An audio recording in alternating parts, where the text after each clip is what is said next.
आखिर कौन थे हिंदू सम्राट पृथ्वीराज चौहान? पूरा नाम पृथ्वीराज चौहान राय पिथौरा, पिता राजा सोमेश्वर चौहान। जन्म 1166 ईस्वी में हुआ। राज्याभिषेक 1179 ईस्वी में हुआ।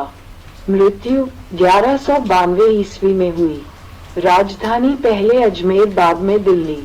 वंश चौहान राजपूत। आज की पीढ़ी इनकी वीर गाथा के बारे में बहुत कम जानती है। तो आइए जानते हैं सम्राट पृथ्वीराज चौहान से जुड़ा इतिहास एवं रोचक जानकारी। बचपन में ही कुशल योद्धा रहे सम्राट पृथ्वीराज चौहान ने युद्ध के कई गुण सीखे थे। बाल्यकाल में ही उनके अंदर योद्धा बनने के सभी गुण आ गए थे। दिल्ली के शासक और पृथ्वीराज चौहान के दादा अंगम ने पृथ्वीराज चौहान को साहस और बहादुरी की कई कहानियां सुनाई, जिससे पृथ्वीराज चौहान बहुत प्रभावित हुए।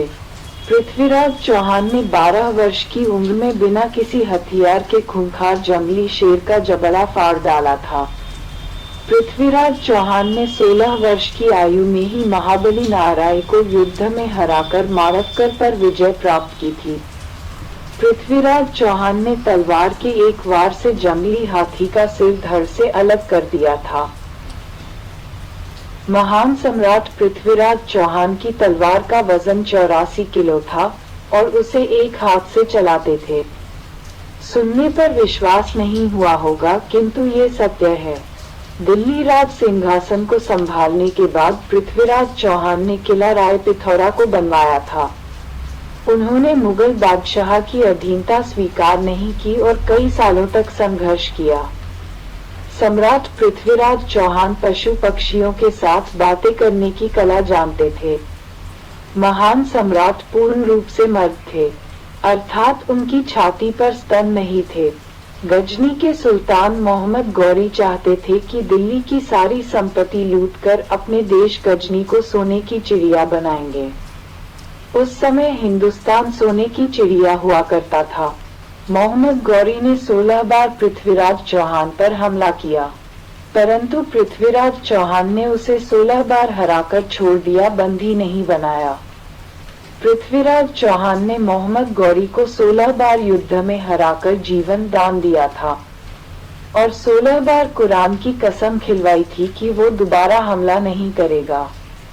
मोहम्मद गौरी ने 17वीं बार में चौहान को धोखे से बंदी बनाया और अपने देश ले जाकर चौहान की दोनों आंखें फोड़ दी थी। उसके बाद भी राजदरबार में पृथ्वीराज चौहान ने अपना मस्तक नहीं झुकाया था। मोहम्मद गौरी ने पृथ्वीराज चौहान को बंदी बनाकर अनेक प्रकार की पीड़ा दी थी और कई महीनों तक भूखा प्यासा रखा था। फिर भी सम्राट की मृत्यु न हुई थी। मोहम्मद गौरी ने तीरंदाजी की एक खेल प्रतियोगिता का आयोजन किया। चंद्रबरदाई ने बड़ी ही समझदारी से मोहम्मद गौरी को कहा, पृथ्वीराज चौहान भी इस खेल प्रतियोगिता में भाग लेना चाहते हैं। मोहम्मद गौरी ने हंसकर कहा, वो अंधा भला क्या तीरंदाजी करेगा। मोहम्मद गौरी भी अंधे पृथ्वीराज चौहान की तीरंदाजी देखना चाहते थे, इसलिए मोहम्मद गौरी ने पृथ्वीराज चौहान को भी प्रतियोगिता में भाग लेने की आज्ञा दी और कहा, अगर पृथ्वीराज चौहान निशाना चूक गए तो हम तुम दोनों को मृत्यु दंड देंगे। चंद्रबरदाई ने यह बात स्वीकार कर ली। सम्राट पृथ्वीराज चौहान की सबसे बड़ी विशेषता ये थी कि जन्म से शब्द भेदी बाण की कला ज्ञात थी, जो कि अयोध्या नरेश राजा दशरथ के बाद शब्द भेदी बाण चलाने की ये कला केवल उन्हीं में थी। चंद्रबरदाई ने पृथ्वीराज चौहान को कहा, महाराज मोहम्मद गौरी को मारने का एक मौका मिला है, परंतु एक बाण से ही मोहम्मद गौरी को मारना है। आप शब्द भेदी बाण चलाकर मोहम्मद गौरी को मार देना।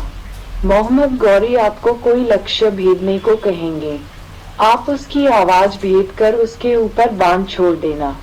पृथ्वीराज चौहान ने मोहम्मद गौरी को उसी के भरे दरबार में शब्द भेदी बाण से मारा था। मोहम्मद गौरी को मारने के बाद भी वह दुश्मन के हाथों नहीं मरे, अर्थात अपने मित्र चंद्रबरदाई के हाथों मरे। दोनों ने एक दूसरे को कटार घोंप कर मार दिया, क्योंकि और कोई विकल्प नहीं था। दुख होता है ये सोचकर कि वामपंथियों ने इतिहास की पुस्तक सुल्तान, बाबर, औरंगजेब जैसे हत्यारों की महिमा से भर दिया और पृथ्वीराज जैसे योद्धाओं के बारे में नई पीढ़ी को पढ़ने नहीं दिया बल्कि इतिहास छुपा दिया।